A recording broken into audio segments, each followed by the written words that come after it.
talk about why people are saying that it shouldn't be an Olympic sport anymore. Oh, that's a touchy one, isn't it? Are you referring to like the abuse thing? Well, that's one big part of it, is are horses being treated ethically?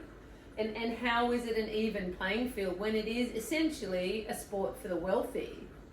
Well, there's two different subjects there. So I guess let's talk about horse ethics a little bit to start with. And I know So you're going to dive straight I'm going to dive straight in there, guys. But look, I guess because we're seeing a lot of against equestrian sports at the moment with a couple of different social media platforms, which specifically dressage. I mean, we said we were going to open this podcast so that people could really hear how it is. Yeah. So it is specific to dressage. It is specific to dressage at the moment. Although how it can be when you look across racing and harness racing. I'm sorry for those of you who have racehorse and harness horses, but you would have copped it too. And and when you see the horses coming into jumps at events and their mouths are wide open, and I mean, unfortunately, whenever you're looking at any sport, when you look at tennis players, if you slow down the torque that they're getting on their elbows and their knees, and their sport is tough.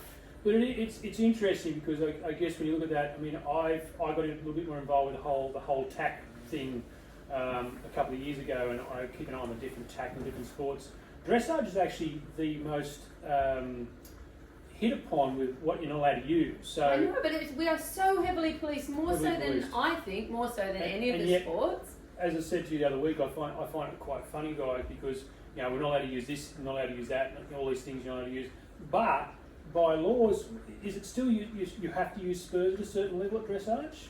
Oh yeah. So Greg and I are going to get a bit at loggerheads about stuff too, because Greg is a cowboy and I'm a new age dressage diva. So Greg and I are going to have some differing opinions. So yes, Greg, there is still a rule that you have to wear spurs. I believe from advanced, but I'll have to check if it's medium or advanced. Why? Why do you have to wear spurs? Well, I guess that.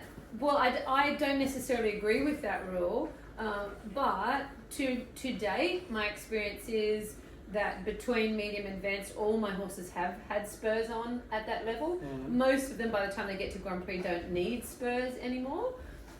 So why it's a rule, I don't know. It's a weird rule. It is a weird rule, but getting back to the basics, our governing bodies are incredibly strict with how we wear. Like if you look at the rules, the EA rules, just the Australian rules, of what length our whips are supposed to be, what length our spurs are supposed to be, how tight, thick our nose bands are, and then you watch a polo match and they have,